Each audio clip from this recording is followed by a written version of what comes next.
Y bueno, vámonos pues con la película de este podcast. A propósito del diablo, vámonos con una película muy cabrona llamada El Exorcista. El Exorcista, una película del 73 dirigida por William Friedkin, mismo que a pesar de haber dirigido otras películas e incluso haber trabajado en televisión, nunca pudo remontar el éxito que tuvo con aquella diabólica película. La película está basada en una novela de William Peter Blatty, que seguramente la escribió basándose en hechos verídicos que según él vivió cuando estudiaba en la universidad de un caso, estudiaba en la universidad de un caso de exorcismo en Nueva York. Y bueno, más allá del tema que ahorita trataremos, la película pues es referencia y es muy importante para el cine moderno. La película abre con una toma isométrica de una casa, la luz se apaga, el viento grita, mueve las hojas de los árboles, la mirada morbosa de la cámara nos deja ver otro ángulo y otra parte de la casa, la manera en la que el director te hace mezclar la cotidianeidad donde estás a salvo y en teoría no pasará nada es muy buena, una noche como cualquier otra, la música siniestra que marca la toma te pone muy alerta.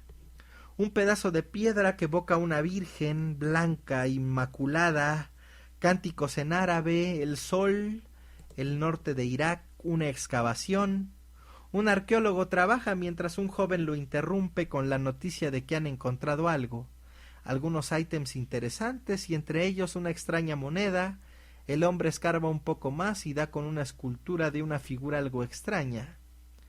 El hombre en un restaurante con mano temblorosa toma una pastilla. Ya es un hombre mayor y se nota que su salud no es la mejor.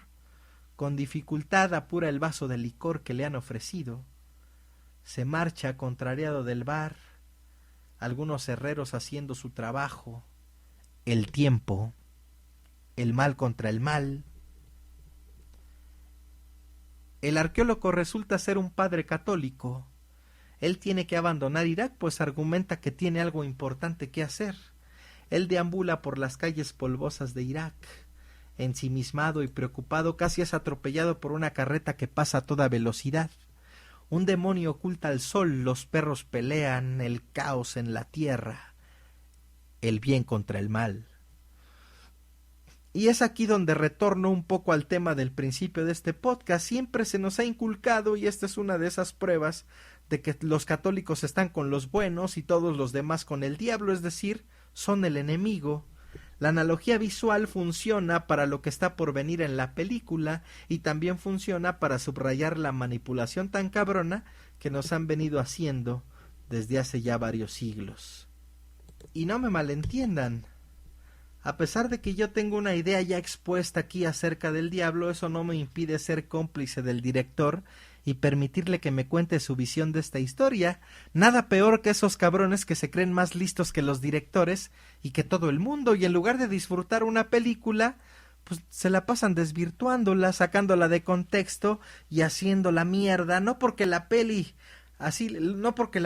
así lo sea, sino porque su estúpido afán protagónico los hace unos pésimos cinéfilos, pero esa es otra historia.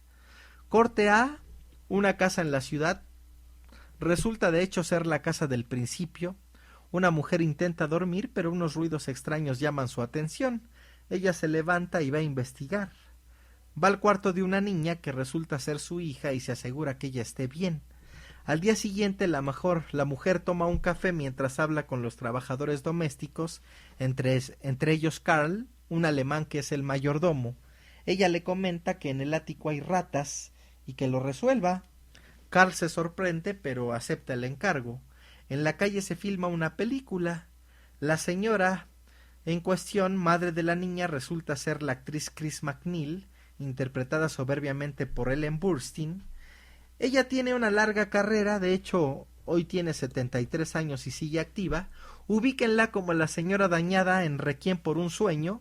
Su contribución al mito diabólico que según los publicistas rodea la vida de los relacionados con la película es que se casó con un perdedor llamado Neil Burstyn, del cual conservó su apellido, y este y su esquizofrenia se suicidaron en el 78, en el siglo pasado. Y bueno, regresemos a la película. Ella está molesta, pues le parece que el libreto de la película que está haciendo no tiene sentido. El director negocia con ella, la gente que observa está emocionada y contenta, y bueno, entre ellos hay un cura que ríe con ganas. La escena se desarrolla y la cámara ve al cura que se aleja presuroso. Chris le dice a su chofer Carl que se adelante, pues ella quiere caminar a casa. Cuando dirige sus pasos, la partitura inmortal que identifica al exorcista se escucha. Y bueno, para quien no lo sepa, la canción se llama Tubular Bells, que de hecho no fue un tema hecho exprofeso para la película. La canción viene en el primer disco de Mike Oldfield, aunque aquí las fechas no me cuadran. El disco de Mike Oldfield salió el 25 de mayo del 73 y la película se estrenó en Estados Unidos el 19 de junio de ese mismo año. No mames, a menos de un mes del estreno. Luego entonces, ¿cuánto se tardaron en filmar la película, que incluyeron una canción de un disco salido en Inglaterra 24 días antes del estreno? El Tubular Bells es un gran disco de rock progresivo, mismo que en algún momento estará visitando este podcast. Y bueno, regresando a la película, Chris MacNeil camina hacia su casa y no puede evitar seguir una conversación muy particular. Dos curas platican, uno le dice al otro que su fe está en crisis. Chris llega a su casa y saluda a su hija Regan, interpretado por Linda Blair. Se nota una relación sana, una niña normal que es feliz a pesar de tener un padre ausente. Corte a una estación del metro donde arriba el cura con la fe débil. Un mendigo le pide ayuda argumentando misericordia y catolicismo. El padre lo mira con desprecio y se sigue. Él llega a su barrio, un barrio de mala muerte. El edificio donde está su departamento está oscuro y deprimente. Vemos que antes fue boxeador y que es fan de la actriz precisamente Chris MacNeil. Él vive con su madre enferma. Él le propone llevarla a un lugar donde la cuiden, es decir, a un asilo, pero ella se rehúsa tajantemente. En la casa de Chris ella platica con su hija y ésta le revela que ha estado jugando con una ouija. Cuando ella quiere tomar la tablilla, pues ésta se mueve de forma extraña, escapándose literalmente de sus manos. Es que el capitán Howdy no quiere que tú juegues, dice Regan. Se dice que Pazuzu, la estatua que tapó el sol en Irak, y la figura que halló junto a la moneda el arqueólogo, es el demonio Pazuzu mismo que Regan conoce a través de la ouija como el capitán Howdy. Su madre la mira conmovida, pues asume que la ouija solo es un juego más, así que no le da mucha importancia a lo dicho por la niña. Incluso ella implora al capitán Howdy y este no responde. Se avecina el cumpleaños de Regan MacNeil, así que ella y su mamá hacen planes de cómo lo van a celebrar. El padre Carras, sí, aquel de la fe débil, se llama Demian Carras, está en un bar echándose unas chelas, está con un colega hablando de su madre. Creo que he perdido la fe, Tom. Chris arma un pedo, pues el padre de Regan ni por qué su cumpleaños se acuerda de ella. Regan escucha y calla. El teléfono suena despertando a Chris, pues tiene llamado para filmar. Regan está dormida en su cama, Regan está dormida en la cama de Chris, argumentando que su cama se está moviendo. Su mamá lo toma como un pretexto infantil para salirse con la suya. Pasan los días y los ruidos en el ático son cada vez más recurrentes. Chris decide subir para ver qué es lo que sucede. El ático luce amenazante, sumando que la luz no funciona. Chris sube con una vela, investiga y los ruidos se siguen oyendo, pero no da con el origen, hasta que, sorprendida por Carl, sufre un susto de la chingada. No hay ratas, le dice Carl. La iglesia. Un cura es testigo de un acto de vandalismo al interior de la iglesia. Le han puesto, digamos que han tuneado la imagen de una virgen. Corte a Regan en el hospital en una prueba de sangre. Su madre espera afuera. Algunos estudios, las imágenes subliminales de Pazuzu se repetirán varias ocasiones. Regan probando sus reflejos, el doctor cuestiona, pero ella se encabrona súbitamente y comienza a hacer cosas raras. El doctor llega con Chris y diagnostica desorden nervioso. El clásico diagnóstico que no necesitan explicar. Es también un poco como cuando en la actualidad uno lleva a un niño y le dicen que es hiperactivo, esa pinche mamada, recétele fármacos, siempre dicen. Pero ese es otro tema. El doctor supone depresión. Chris McNeil le dice, no mames, mi hija no está deprimida, pero al final acepta el diagnóstico y pregunta si las mentiras son parte de los síntomas. Pues es que ella dice que se mueve en la cama, que habla con alguien. El doctor le dice que la niña está muy encabronada, porque le acaba de decir literalmente que mantuviera sus sucios dedos lejos de su maldito coño, sus sucios dedos. Eso causa cierta hilaridad en Chris, porque finalmente ella asume que la niña nunca ha sido así. Corte A, un hospital, el hermano de la madre del padre Carras, sí, el tipo que ha estado teniendo sus crisis de fe, llegan ahí y él le convence que la madre tuvo una crisis y que estará mejor en ese hospital, que es algo así como un manicomio de lo más pinche sórdido y barato que puede haber.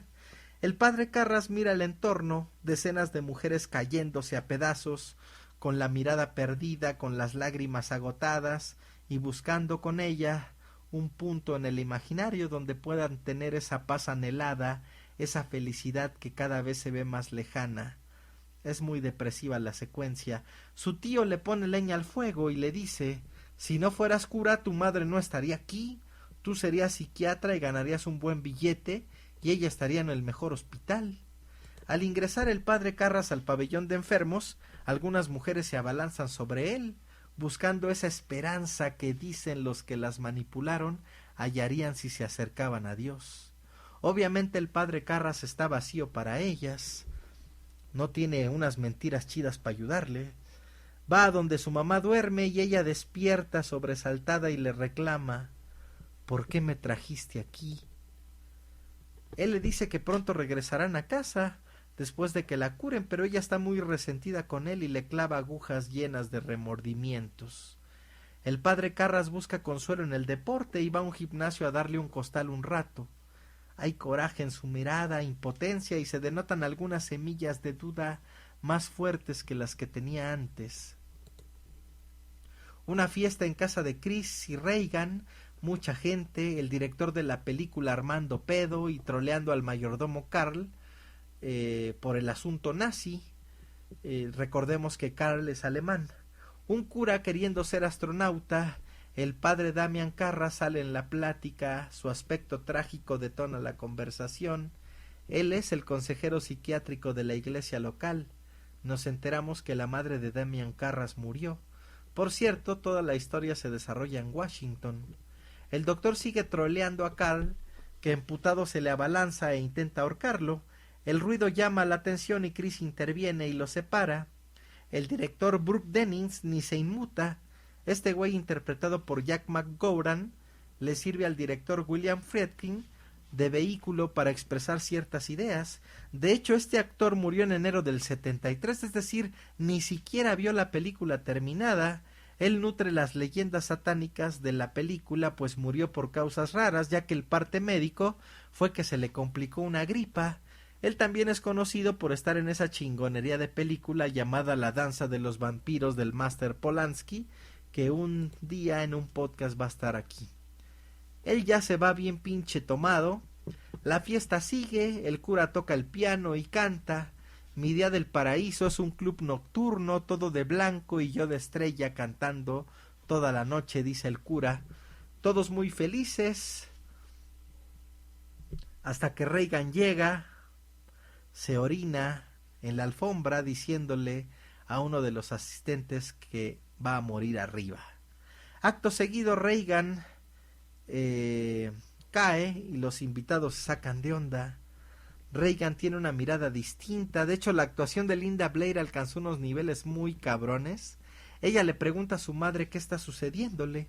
Chris no sabe qué contestar, pero le dice que no hay problema, pues las pastillas le van a ayudar. Los invitados se han marchado y cuando Chris baja la escalera, escucha a Reagan gritar. Al subir en chinga ve como la cama se mueve de una manera muy cabrona. La niña no mentía. El padre Demian Carras, interpretado por Jason Miller, fallecido en el 2001, padre de Jason Patric, después del Exorcista siguió trabajando, pero nunca pudo acceder a un proyecto del tamaño del Exorcista. La actuación que hizo del padre Demian Carras le valió una nominación al Oscar por mejor actor de reparto. Y bueno, él está en su cuarto y llega el padre Dyer, mismo que fue el que andaba cantando en la fiesta en casa de las McNeil, deprimido, se está chingando una botella de Chivas Regal. Dyer le hace dormir y el padre Carras, con el remordimiento bien vitaminado, sueña con su madre. Regan tiene una crisis y la atienden. Ella escupe incluso al doctor que la inyecta. El padre Carras oficia una misa en memoria de su madre muerta. En el hospital el doctor intelectualiza la torta de tamal y le explica a Chris MacNeil cosas de la actividad químico-eléctrico cerebral. El chiste es que le tienen que hacer nuevos y caros estudios a Regan. Llama mucho la atención que el doctor se fuma un cigarro en el hospital sin medio pedo. Le dice que son alucinaciones y espasmos. Ella le dice: no chinguen si la cama se movía conmigo y ella encima. El doctor insiste: el problema es el cerebro, no la cama. Los análisis y estudios a Regan no son nada amigables. Agujas frías entran por su garganta. Un rudimentario y ruidoso aparato de rayos X la atormenta. Las radiografías del cráneo no revelan nada anormal. Es interesante cómo el director aborda el tema poniendo la ciencia y la creencia en un ring. Chris MacNeil llama al doctor pues Regan está cada vez peor. No mames, la escena es muy cabrona. Regan está cada vez más invadida e incluso se levanta la bata y dice fuck me a la concurrencia. Su madre desecha, desesperada, frustrada porque no puede ayudar. Logran sedarla y Chris pregunta a qué se debieron los síntomas. Los doctores explican de manera técnica el evento. Ella les dice: no mamen, que la cosa es distinta, pero los doctores no se mueven de su diagnóstico, al que le añaden personalidades divididas. Nuevos estudios que arrojan que no hay nada anormal en el cerebro de la niña. El doctor se declara incompetente, así que le recomienda ver a un psiquiatra. Chris llega a casa. Afuera en la calle hay mucho movimiento de gente. En la casa la luz está intermitente. Chris va al cuarto de Regan y se sorprende del frío que ahí se siente. Cierra la ventana, que está abierta de par en par. Enseguida llega un compañero de la locación que le da la noticia. El director Burke está muerto. Cayó y se rompió el cuello. Chris estalla en llanto. Después de esta escena, Jack McCowran, el actor que interpretaba a Burke Dennings, murió en las condiciones que ya les platiqué. Y bueno, la siguiente escena es escalofriante. De hecho, esa escena se cuenta que filmarla fue un pedo. Por supuesto que se usó una doble y el líquido que arroja por la boca se le iba a la nariz al hacer el esfuerzo. Es la clásica escena de la araña. Regan está cada vez más demacrada, su rostro se va endureciendo y deja de ser la cara de una niña feliz hasta convertirse poco a poco en un rostro sin rastro de emociones positivas. Sesiones con el psiquiatra, el intruso se manifiesta. El padre Carras tiene un encuentro con el agente de homicidio William Kinderman, interpretado por Lee Jacob, que murió en el 76 de un infarto al corazón. Ahí hace un gag de Paul Newman. De hecho, el papel del padre Carras se lo habían ofrecido a Paul Newman y este no aceptó. El agente está investigando la muerte de Burke Dennings. Brujería, psiquiatría. Burke Dennings fue hallado muerto en la escalinata que da a la calle M. ¿Le suena esa calle? La calle M. Con la cabeza dislocada, el agente cree que hay relación entre la profanación de la iglesia, la Virgen con las madres esas que les platiqué, esa escena donde les comenté que habían perpetrado la estatua de la Virgen, y entre el asesinato relacionado con brujería. Como el padre Carras es psiquiatra, quizá él podría tener algún dato de un cura medio dañado para hacer este tipo de cosas. El padre lo abre y le dice que no tiene dato alguno. Hay un dejo de amenaza que encabrona al padre Carras, pero el agente se disculpa y hasta lo invita al cine. Evidentemente todo con tal de tener algún dato que le ayude en la resolución de este pedo, ¿no? El padre Carras no cae en la trampa y se zafa hábilmente. En el hospital Reagan es observada, su cara tiene rasguños y se denota un rictus de dolor muy cabrón. Ella ya no puede controlar su cuerpo que va de un lado a otro lastimándose. Los doctores sugieren que Reagan está loca y Chris la arma de superpedo. El doctor en su última opción recomienda terapia de shock, o bien algo más extremo que le cuesta trabajo decir. ¿Es usted religiosa? No, dice Chris. De hecho, un requisito para que la actriz aceptara hacer el papel de Chris MacNeil fue que se retirara del guión una línea que decía creo en el diablo. El doctor explica lo que científicamente es el exorcismo, pero ante el complejo escenario, pues es su última recomendación. El agente sigue haciendo sus labores de investigación, mira la escalinata de la calle M buscando alguna pista. Chris acuesta a Reagan en su cama y encuentra un crucifijo de metal debajo de su almohada. Ella cuestiona a los empleados sobre quién puso el crucifijo. Todos niegan haberlo hecho. En eso están cuando el agente de homicidios toca la puerta, ya que sus investigaciones lo han llevado a sospechar de la ventana que da precisamente a la calle M. El planteamiento es que un hombre corpulento mató a Denkins y lo aventó por la ventana. Carl, el mayordomo y el chofer, es un hombre alto y corpulento. Quizá tendría motivos por aquel altercado en el que Denkins lo estaba troleando por su origen alemán. El agente se despide prometiendo regresar cuando Reagan esté mejor. La tranquilidad se interrumpe cuando un grito de Reagan suena. Chris corre y al abrir la puerta decenas de cosas vuelan por el cuarto. Todo esto mientras Reagan con un crucifijo se acuchilla prácticamente el coño, sangrando y repitiendo que Jesús se la está cogiendo. No mames, una secuencia verdaderamente muy cabrona.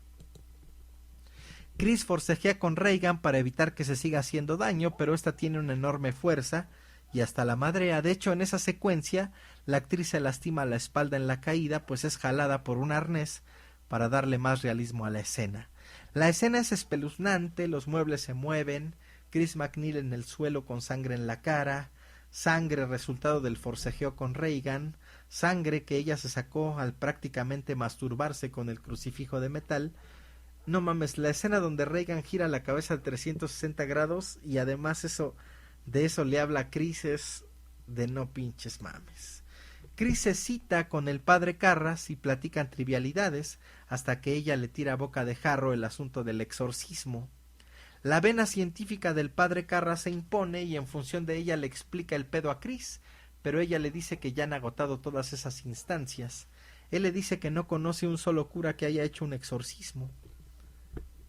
Ella se abre y le cuenta de Reagan. El padre Carras le dice que está muy cabrón, pues la iglesia investiga a fondo los casos y es muy tardado. El padre Carras acompaña a Chris a casa. Llegando se escuchan las guturizaciones de Reagan. El ambiente es tétrico.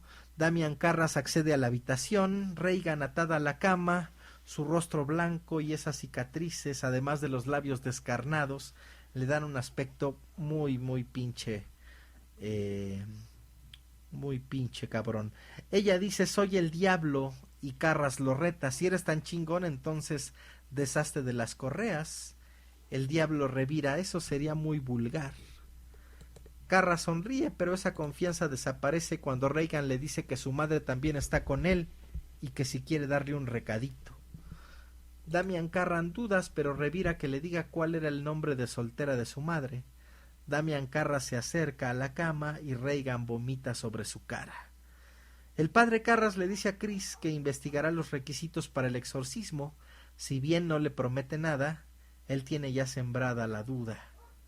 El padre Carras se retira acongojado. Él se va y la mirada del agente de homicidios lo sigue.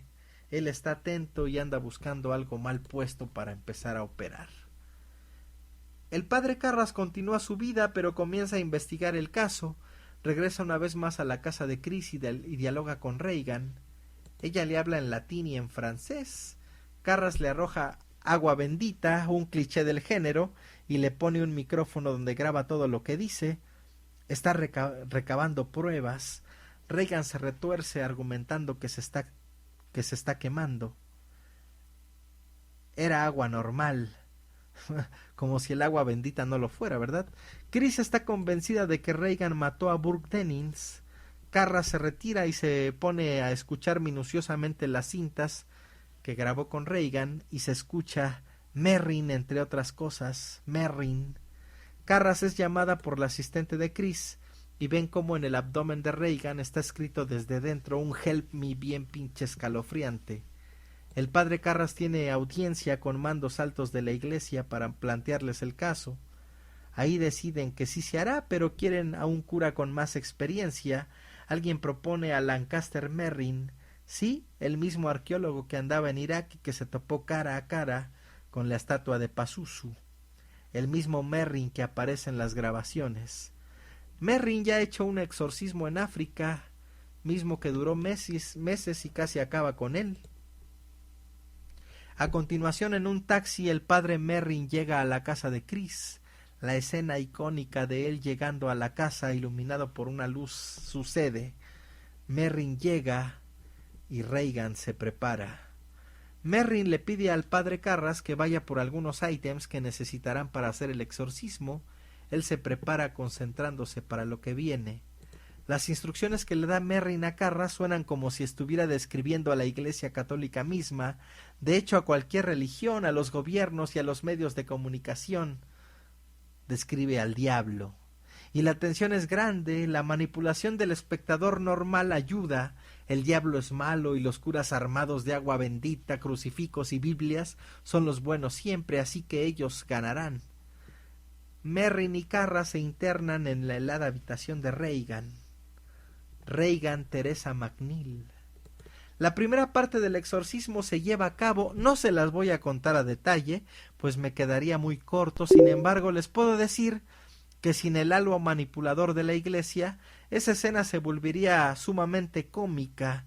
Es aquí donde yo digo que cuando uno ve la película, pues se vuelve un cómplice del director. Evidentemente que esta complicidad se rompe dependiendo de los gustos, las necesidades, los traumas o el protagonismo que queramos tener. Yo al ver esta película y aún con mi idea de lo que es Dios y ahora el diablo, debo decirles que justo ahora no la disfruté tanto, pues me precedía mi razonamiento con respecto al diablo. Sin embargo, ese es un problema que yo tengo. Se resolverá ocasionalmente y cuando yo vuelva a ver esta chingonería de película, entonces seguramente me dejaré arrastrar por esa manufactura impecable que tiene. Finalmente yo me tomo la libertad para usarlo como una analogía, exorcizar los demonios que están dentro de nosotros, los paradigmas, la mala educación, las limitantes que te han sembrado, deshacerte de todo ese lastre que no te permite tomar el control, no te permite trascender, no te permite ser lo libre que necesitas para ser un cabrón o cabrona feliz, siempre atado o atada a límites arbitrarios, siempre atado a razones políticamente correctas, la presión social, la presión eclesiástica, la presión capitalista, la presión económica, ser alguien en la vida, irte al cielo, tener una familia para seguir siendo parte del círculo vicioso que garantiza que las autoridades eclesiásticas y empresariales y gubernamentales sigan afianzando su poder y nosotros seamos cada vez más vulnerables y débiles que ni con la verdad los podamos vencer. Tú en el fondo sabes que todo eso que te han contado de Dios y por lo tanto del diablo es una vil pendejada, no tiene sentido, pero lo que te han sembrado es muy fuerte y el miedo te vence. Haz lo que te digo porque Diosito te está viendo y el diablo te castigará en el infierno. Tú en el fondo sabes que tú eres Dios y que tú decides cómo usar ese superpoder, ese poder tan cabrón que tenemos de cambiar este puto mundo, de hacerlo mejor de lo que lo encontramos, este poder de hacer que todo sea un bien común y honesto, pero que jodemos con la envidia y el protagonismo soberbio y estúpido. Tú eres el diablo del mundo y te hablo a ti, puto secuestrador de mierda, pinche narco miserable, que usas tus balas para que como los políticos que corrompes, puedas tú hacer una justicia a tu medida. Te hablo a ti, pinche cura pederasta y pinche papa protege pederastas, donde quiera que estés, ojalá te estés pudriendo, cabrón. Te hablo a ti, padre violador de tus hijas, te hablo a ti, madre ignorante que educas a tus hijos con televisión y madrizas. Todos ustedes son el diablo. Me dan más miedo que él que nos ocupa en la película El Exorcista. Ustedes están roqueando. El siglo XX prácticamente fue suyo y este siglo seguramente se consolidará, pues tienen sedados y abatidos a millones de dioses. El cura armado con la Biblia, no mames, ¿cuántos de ustedes no postean en el puto Facebook que Dios y la Biblia son su fortaleza y sus vidas cada vez más se hunden y la felicidad nomás nunca llega, debido, claro, a sus cientos o miles de malas decisiones que normalmente toman? Pues no mamen. El exorcista son ustedes, soy yo y el diablo está dentro de ti y de mí. Las manipulaciones, la zona de confort, todo eso que no nos deja ser, sácalo, expúlsalo en ese vómito verde que apesta a iglesia obscenamente lujosa. El final de la película llega así como llega la muerte, sorpresivo y contundente. Vean esta película de 9, disfrútenla, espántense, gócenla y luego de eso cuestiónense si no hace falta exorcizar algunos demonios que no les están permitiendo ser. Diversas historias rodean la película, historias que para muchos son coincidencias, pero para muchos otros son pruebas de que el tema de la película hizo enojar a alguien en un plano distinto que este.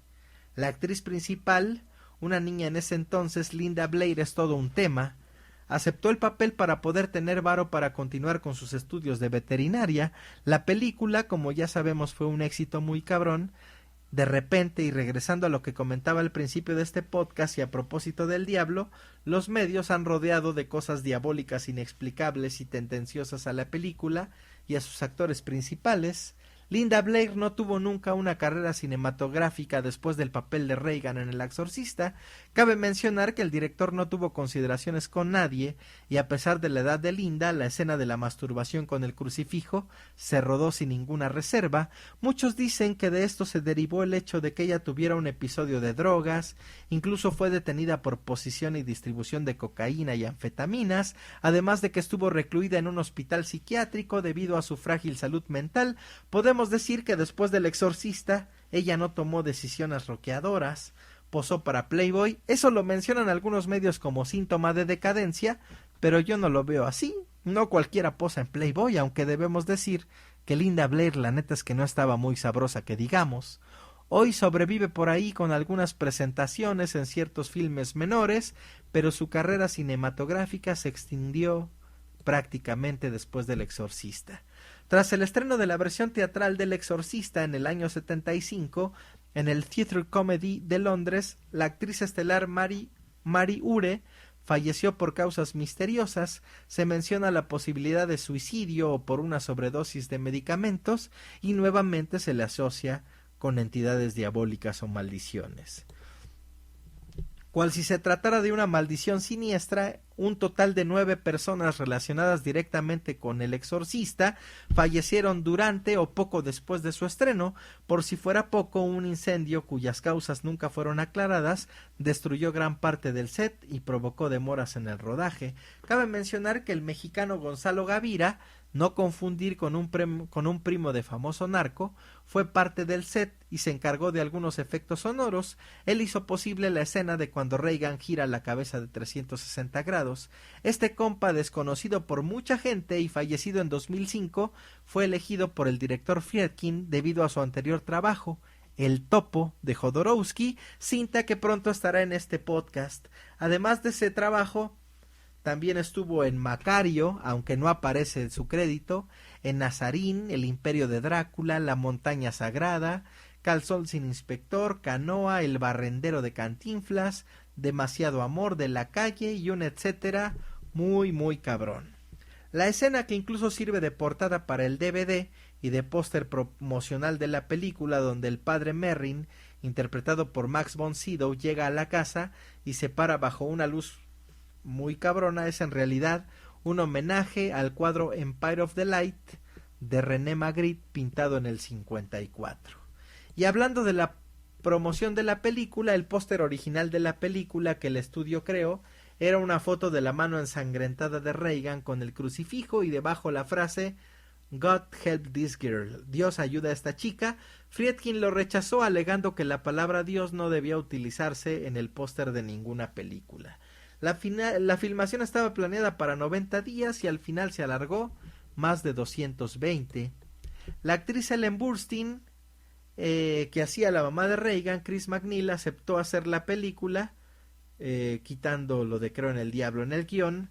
El estudio quería que Marlon Brando hiciera el papel del padre Merrin, pero Friedkin enseguida se negó, pues pensaba que el actor que acababa de estrenar El Padrino, que por cierto acabo de ir a ver en su reestreno por sus 40 años, y bueno, se pensó que Marlon Brando iba a acaparar todo el protagonismo por encima del director y de la propia película, ¿no? Se pensó en los actores Jack Nicholson, Paul Newman y Gene Hackman para el papel del padre Carras, pero se lo dieron a Jason Miller. Y bueno, ya para finalizar, ¿realmente El Exorcista es la película más aterradora de todos los tiempos, como dice la caja del DVD? Hoy el cine de terror se reduce, con sus muy contadas excepciones, a dar un susto a los 5 minutos y así se las va llevando. No hay desarrollo de personajes, el guión no importa y las actuaciones se limitan a poner cara de pendejos o de malos. En El Exorcista eso no sucede. La película se va tejiendo y te va atrapando, el increchendo te sorprende como una buena sinfonía, el clímax llega y ya no puedes salirte, y bueno, hay muchas personas que van al cine a tratar de adivinar todo, que si las escenas, que si las ruedas de tuerca, que si los nudos, que si los finales. Puta, cómo me caga cuando alguien me dice, ya sabía que iba a suceder esto o aquello, con aires intelectualoides y smartaces bien pinches inoportunos. Chingada madre, yo voy al cine a que el director me cuente una historia. Sí, sé que hay muchas predecibles y lamentables, pero eso ya lo comentaremos quizá en algún momento terminada la película. Mientras démosle al director y a los actores el respeto que se merecen y no echemos a perder el momento. No mames, el cine es una cosa muy seria. En El Exorcista el gore no existe, no hay mutilaciones pornográficas, que también me gustan, debo decir, pero El Exorcista no las ocupa y eso es un logro muy cabrón. No hay zombies, no hay ciencia rara, solo una niña presa de alguien que subliminalmente otra vez nos dicen es el demonio, el diablo, el malo. Y de ahí que hoy que hablé yo del diablo en este podcast, de repente me friqué gacho, cayendo en una contradicción muy grande, pues si no creo en Dios, entonces el diablo, su enemigo más importante, pues no debería asustarme, pero pues lo sigue haciendo. Hoy el diablo ya no asusta a nadie en la pantalla, pero en la soledad sí te agüita y duro. Dense la oportunidad de verla en la madrugada, y solos como debe ser, rífense un tiro con ella de 1 a 1, para que sepan de una vez por todas lo que es una verdadera película de terror y no mamadas como Paranormal Activity. Si bien la película está y sigue vigente, sí hay partes que para mi gusto se incluyeron solo para joder más la herida de por sí causada por la película, pero se aplaude el atrevimiento en esos años y hacer una escena donde se meten con la figura de la Virgen, pues sí es de gente grande. El papel del padre Carras, la crisis de fe, la relación con su madre, el remordimiento, no concluye, pero sí pone sobre la mesa el debate ciencia y religión, y aunque al final la ciencia sale perdiendo y los héroes visten sotana, le deja claro al espectador que el diablo es una entidad a la que hay que temer y no estar haciendo podcast pendejos al respecto. La película se sostiene por la historia, por las actuaciones, por los personajes, por la muy buena dirección de Friedkin, y tiene a su servicio los efectos especiales, no como ahora, que los efectos especiales lo son todo para mucha gente. Y bueno, véanla, cabrones, es una gran película.